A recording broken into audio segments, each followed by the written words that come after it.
Get ready for Changing Worldviews with Sharon Hughes, the 30-minute show packed with an hour's worth of information, bringing you familiar guests on important issues such as immigration, education, the Middle East, culture, religion, and the changing worldviews of Americans and the world. You've seen her on Fox News, you've read her on the World Wide Web. Now here's Sharon. For such a time as this. Freeing the minds of the brainwashed masses.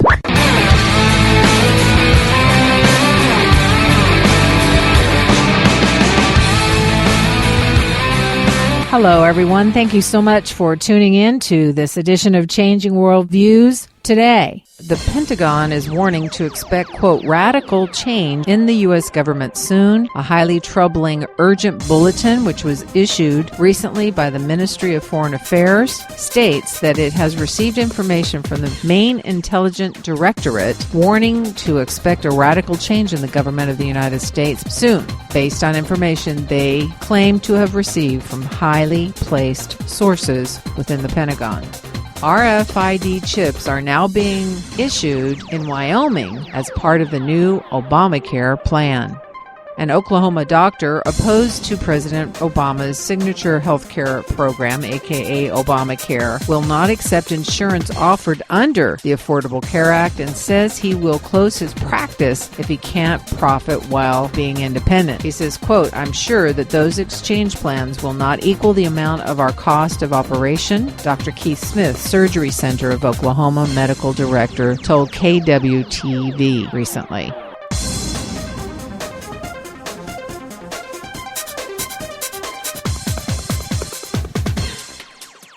Ladies and gentlemen, New World Order progressives are making great inroads into America through socialized medicine, aka Obamacare, and many Americans bought the lie, but now it's being exposed for what it is. Socialized medicine is just one important element for socialism to get a stronghold in a nation. Another has to do with disarming citizens.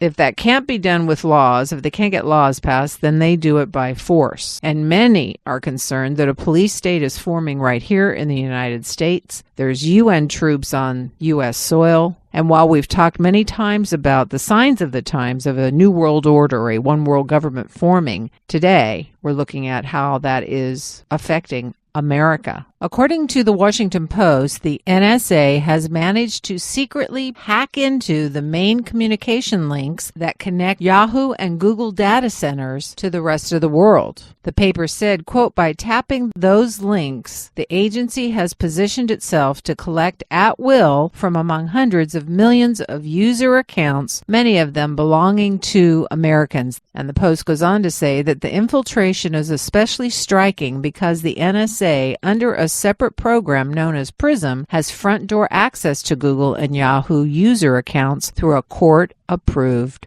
process. Navy SEAL veteran Ben Smith claims that military leaders are asking armed forces members if they are willing to disarm Americans if ordered to do so in the future. The Navy SEAL's shocking claims on Fox News included references to the recent terminations of two top military commanders, Major General Michael Carey and Navy Vice Admiral Tim Giardina. Smith goes on to say that going back to the beginning of this administration, I've had friends within the community talking about how they were brought in and questioned with people from more towards the top side, and the questioning where it was pointing was, do you feel comfortable disarming American citizens? Well, ladies and gentlemen, a little over a month ago, I had the privilege of interviewing John Whitehead, president of the Rutherford Institute, on his book on this very subject, Government of Wolves, the Emerging American Police State. When we come back from this break, we're going to air that show again. Not only is it information we need to know about from a credible source, but it also shows how the, quote, New World Order that wants to dominate the world, have an international police force, and control even more than we have seen happen in the last few years, controlling the lives of Americans here, the fruit of which is now visible. Stay with me. You're listening to Changing Worldviews with Sharon Hughes, commentary on the news that's void of spin, but never short on passion. Now, here's more with Sharon. Thanks for staying with me. Okay, here's my interview with John Whitehead of the Rutherford Institute, author of A Government of Wolves, the Emerging American Police State. Here it is.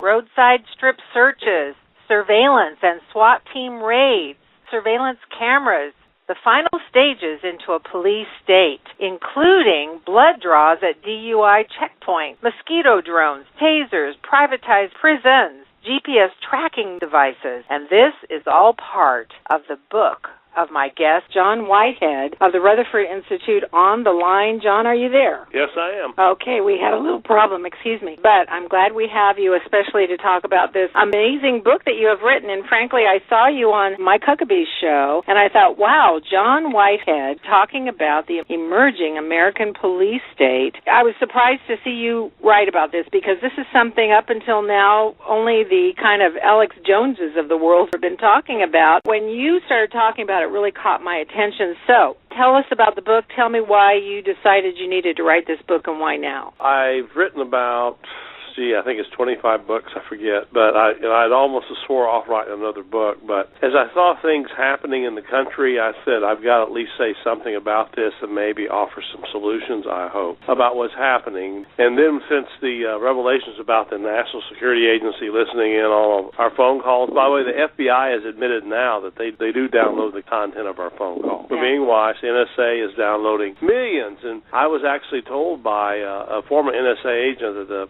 National Security Agency is downloading at least 1 trillion bits of information from the Internet every month on Americans, which is bank records, anything digital, text messages, emails, Facebook posts. So everybody has a file if you're on the Internet, by the way. Or if you do electronic banking, they know what's in your bank account.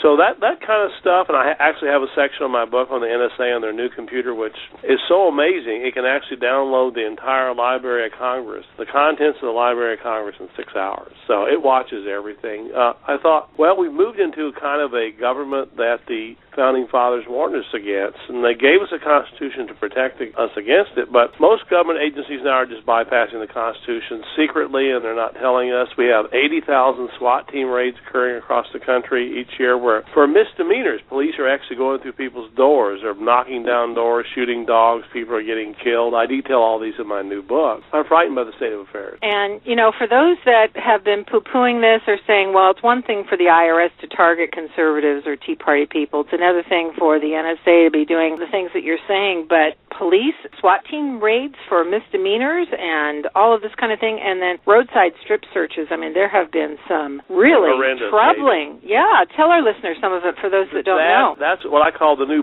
body-probing phenomenon, and the Supreme Court has upheld a lot of this. And that, again, as I show, the courts are not a lot of help, especially the Supreme Court. But police in Milwaukee have been accused of causing bleeding by doing rectal searches of men on the streets. Oakland has been sued for the same thing. There were 2 ladies, Ashley Dobbs, this is in my book. Last year, this time, we're driving through Texas. The policeman pulled her over and said he saw them throw a cigarette out of the car. He asked them if they had marijuana in the car. They said no. Well, he didn't believe them. He pulled them out, called another officer, and they did vaginal and rectal searches on both women, the aunt and her niece, without changing the gloves, and no marijuana was found. They've sued the police down there for over $1 million, and I think they're going to win. But that's one of the new things. But, we have a Fourth Amendment which says that the police are not supposed to do surveillance or touch us unless they have probable cause, which means that they have to have some kind of evidence we're doing something illegal. And, otherwise you live in a police state. So our Founding Fathers gave us the tools, the Constitution, but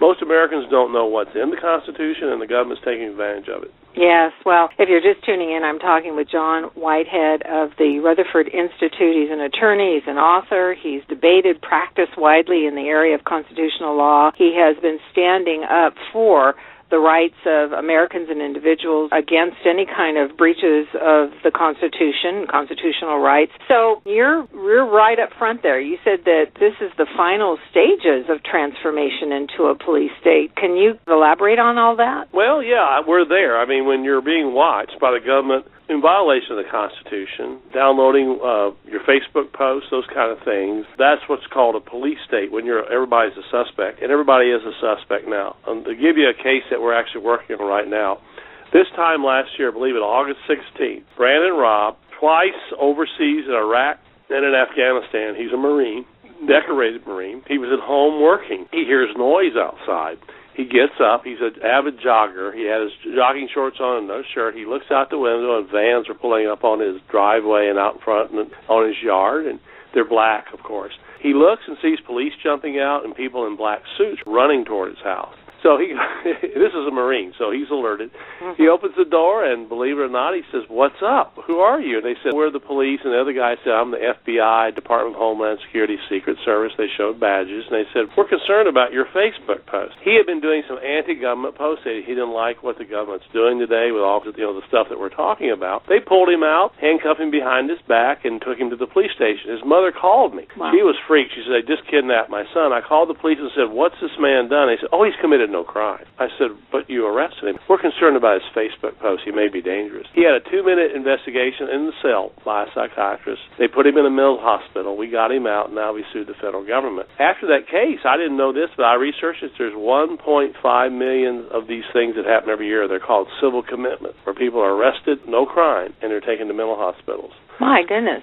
So we've been asleep, is what I'm saying. And where I got the title of my book from is Edward R. Murrow. He was the great journalist who fought in the McCarthy era, all the bad things that were going on in the 1950s. But he said, "A nation of sheep will beget a government of wool." And we are a nation of sheep. We've been asleep, all these things happening. In fact, I started writing on the NSA back in the 1980s when I saw they were doing this type of stuff. And this was before they had these massive computers. Wow. Well, ladies and gentlemen, this is an amazing book, and you have to get a copy of it. I mean, let me see, 235 to 269. We're talking about over 35 pages here of just in notes documenting everything in his book. It's pretty amazing. Ladies and gentlemen, we have to take a really quick break. When we come back, more with John Whitehead on his book, and I want to ask him about these privatized prisons. Also, GPS tracking devices. I reported on the show that I guess they're planning black boxes for all cars. Stay with us. We'll be right back after this.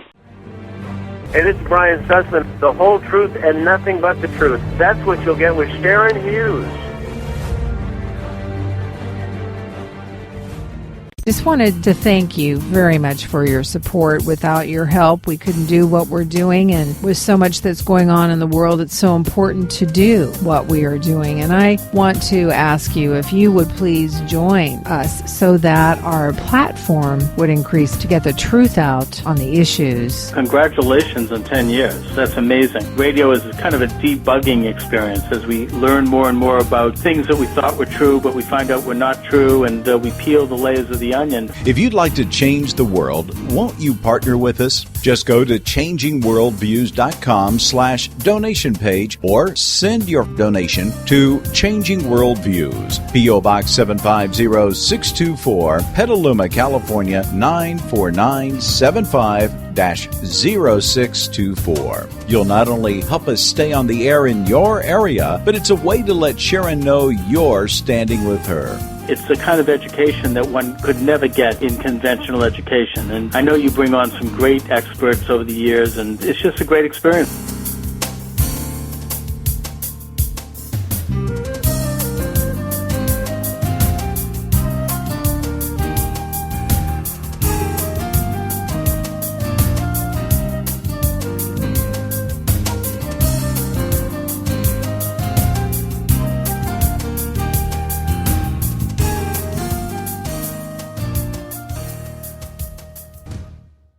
Thank you, ladies and gentlemen, for staying with us. So I need to ask you, what was the Facebook page of this Marine? Oh, he was quoting song lyrics from a rap group in Canada. He was playing a private, by the way, a private grouping game, which was, it was private. You couldn't get into it unless you had a special password. It was a game called Dear Illuminati. They didn't like that. He is really concerned about the direction of the government, and he said anti-government things, but he didn't threaten anybody or anything like that. The amazing thing, after that case, I had veteran organizations contact me, and they say this is happening to veterans all across the country. There's actually a program from the Department of Homeland Security called Operation Vigilant Eagle, which now watches all vets coming back, actually does surveillance on them to see if they're going to do something they don't like.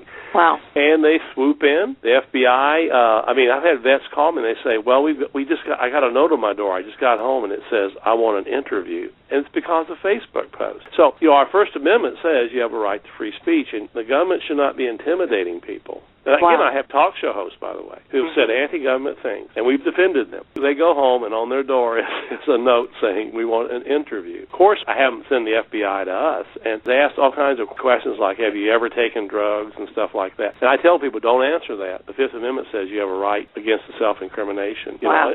So it's intimidating. What they're saying is either shut up or we're going to pursue you. Put you in a mental institution. Exactly. Talking with John Whitehead in his newest book, he's written several, but the newest one, A Government of Wolves, the Emerging American Police State. Okay, John, I mentioned before the break that I read that they want to have black boxes in cars, you know, like they have in airplanes that track everything, and so that's concerning. I mean, GPS, okay, all right, tracking, so in case we get lost, but anything that concerns you about this? Yeah, the new cars, again, at the Rutherford Institute, if you go to our website at rutherford.org, we write on these things all the time, but all the new cars eventually will be able to, the government will be able to control them from a distance. They'll be able to turn your car off. They may be able to make your car speed up or whatever. Those are all things that are being talked about now. You'll be tracked. I mean, anything kind of electronic device is going to be trackable. With the coming of drones in 2015, and people better get ready, the drone industry is going to be a $30 billion a year industry. 30,000 are going to be flying over FAA airspace by 2020. There are miniature drones. There are mosquito drones. A prototype. They even have an Android drone, which looks like a human being, and it walks now. They have a hummingbird drone, the government does. So they'll be able to watch you wherever you go. They'll be able to follow you in your car, hack into your car. So all this technology is moving so rapidly. I'm trying to warn people that you're going to have to understand technology. You're going to be alert because wherever you go, you're going to be watched. If they want to shut down your car, I've been told by government agencies, the cars in the future, and I'm talking in the next 4 or 5 years, they'll be able to shut your car down. You won't be able to drive. They'll be able to turn it off from a distance. And, the FBI has these kind of apps. They actually have an app now, and the FBI has admitted it. They have an app that can turn on your phone now and make it into a microphone, and you don't even know it. Are you kidding? They can listen to you, yes. Well, I've heard that they're able to through your television, and kind of like, is that... And hear you through your television. They admit that now. Actually, your television, when you're in a room watching it, Google has admitted they have you can get an app where you can actually listen to the people in the room commenting on programs. They say it's for marketing purposes. That means the government also will have access. Wow. Well, ladies and gentlemen, we have to take a break. When we come back, more with John Whitehead on his book, and I want to ask him about these privatized prisons. Stay with us. We'll be right back after this. Wow, radio couldn't get any better. This is Cliff Kincaid of Accuracy in Media. I strongly recommend that you support the radio show of Sharon Hughes as an alternative source of good, reliable, and accurate information. Incoming message. Wow! All I can say is wow! If you could read some of the emails, they're so heartening, and it's really a work that's become very effective. And so I would like to take this opportunity to just appeal to you to support Changing Worldviews. Go to the website, changeworldviews.com, click on the donate page, become a monthly partner, even if it's only $15 a month. That's $15 a month helps Sharon stay on the air and helps cover the cost. It is money that is invested in our future, our meaning not Sharon's and mine, but ours as a nation. So it helps to get the message out. Consider supporting us. If you think about it, you go have a latte, it's $5. So 3 lattes a month would support Changing Worldviews in a big way. So I encourage you to go to the website and click on donate and make the commitment. Thank you so much. Thank you, ladies and gentlemen, for staying with us. As you mentioned in the book, appropriately, that we've been through some troubling times in our nation's history. There were the camps of World War II. There was something called the Alien and Sedition Acts of 1798. The Red Raids in the early 1920s, the Japanese internment camps in World War II is what I was referring to. But you say you believe that this is a worse condition now than we have ever been in our country. Oh, yeah, I think we are. There's a large corporate industries that are pushing for private prisons, and you're seeing more and more private prisons where these large corporations come in and say they'll run the prisons for the government, the state governments, local governments, but the governments have to keep a 90% occupancy rate. In other words, you have to keep the jails 90% full. Well, what are they for? Parole and stuff like that. And we see that now. Again, I'm writing a column on that right now. Parole is disappearing. I mean, people are going to be in prison for minor offenses, nonviolent offenses. That's all increasing. In fact, I just finished a commentary on that subject. And the idea that you have to create new crimes. I mean, we're getting cases where little girls' lemonade stands are being shut down because they're against the law. We defended a case in Phoenix where a woman went out on a hot day, 120 degrees last summer, and handed out bottled water at a concert. The police confiscated her water and said it was illegal to do so. Well, I threatened to sue the city of Phoenix, and they changed their law. But a lot of these are, if you resist the police, you're put in jail now or prison, and that's going to increase. So that's another alarming trend where the government's actually making money off of running prisons, but they have to keep it 90% full, which means they have to create new crimes. Wow. Okay. So, I get emails all the time. Yeah, I'm sure you do too, about these FEMA camps. Yeah. Are they real? That's difficult to track down. I actually had a sister of mine not too long ago called around Halliburton, all the big companies, our congressman. The assistant took him a month, but he went around a complete circle. He could get no one in the government or any in the private industries to admit. They kept referring him to the same circle of people. So my opinion is, yes, they probably do exist, or you would get an answer out of government. I mean, Halliburton's been paid a lot of money to create them. So why are the corporations involved in this? Well, they make money off of it, and that's another thing is governments should not exist to make money. They're there to protect and service. We're supposed to be the masters, but when the governments get in the business of working with large corporations and making money, it's perilous. Before I wrote this book, I actually went back and studied some of the old regimes, and I was shocked to find out that Auschwitz in Nazi Germany was essentially a private prison. They made rubber products and other things for Europe, and they put people in concentration camps to do that. Wow. Well, Cal Thomas, who our listeners are familiar with, he has endorsed your book, and he says this: the loss of liberty doesn't begin with invading armies, but with creeping government that slowly and almost imperceptibly invades our privacy, with cameras, drones, wiretaps, and monitoring of email communication. We are told this is for our own good. And in your book, in John's book, he sounds the alarm. You sound the alarm, John. Cal Thomas says, a warning about overreaching government. We had better heed before the point of no return has been reached. So how do we know when the point of no return is reached? What is that point? I think it's already happened. I think the revelation that the NSA is downloading everything that we do is an indication. They're looking for something. For what we don't know. But they use it against people who are considered troublemakers. As I show in the book, Martin Luther King, the FBI collected 17,000 pages of information on Martin Luther King, the minister, by the way, to discredit his work. And they even sent a letter to him saying he should commit suicide. They were going to reveal the details of his life. Thankfully, he didn't stop. He told them to basically stick it and go away. But there's a long history of that kind of stuff. So, and people say this to me, well, if you don't have anything, you're not doing anything wrong, why worry about this? Well, there's a couple things. One is our Constitution says the government shouldn't be doing this. It's against the law. The second thing, though, use it against people who are active, and that's the point I want to make is, if you're not worried, then you're not doing anything. Freedom is the responsibility of every American citizen. If you don't exercise that responsibility, you're inviting tyranny. Well, this month at Changing Worldviews, our theme is to leave a legacy. Obviously, November marks the beginning of holiday family get-togethers, starting with Thanksgiving, and there's really no better time to think about the mark that you are making on your family, on your community, and the future than when you are focused on being thankful for your blessings. I think it's so important to have balance as we look at what's going on to counter the bad, the evil, the negative with the positive. And so this month, I'm urging all of us to, yes, number one, be thankful, but also to think and then plan, kind of make a legacy bucket list to leave a mark that lasts, that speaks long after you are gone, because there is a huge disconnect between our generation and the younger generation. We know things they don't know, but they need to know. We need to remember that God has a plan and He has a timetable in His heart. And He wants us to be a part of that. He wants to use us to bring about a good end. But we need to be engaged. We need to take back our culture. We need to take back our government. For some of us, that might mean running for office on the school board or on the city council. For some of us, it might mean starting a blog or just raising certain issues at various gatherings that you belong to. It's really good to get educated, but we have to go beyond getting educated. We've got to be a part of educating others about the truth, about the signs of the times that we live in. Now that would be a valuable legacy to leave.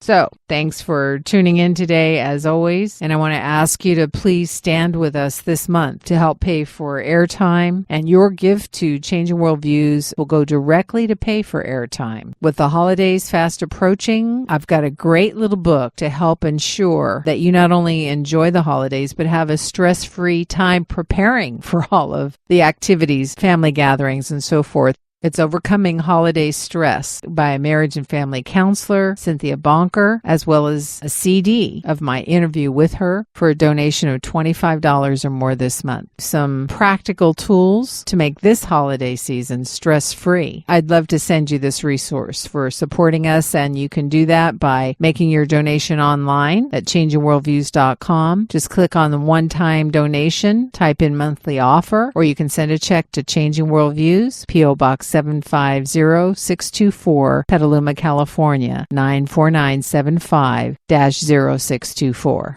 So remember, stay salty and let this be day one in being deliberate, intentional about leaving the legacy that you want for your family and for generations to come. Well, that's it, ladies and gentlemen. I encourage you to tune in every Monday, Wednesday, Friday, and Saturday on KDIA AM 1640 at 4:30 p.m. and every Tuesday, Thursday, and Sundays for our 1-hour live stream show, which you can access by going to changingworldviews.com, listen online, or by telephone at 424-222-5360, or online, changingworldviews.com. Click on the Blog Talk Radio link, and that'll take you to our online stream show. And there's also archives there as well. So until I see you tomorrow, this is Sharon Hughes saying it like it is. Thanks for listening to Changing Worldviews with Sharon Hughes.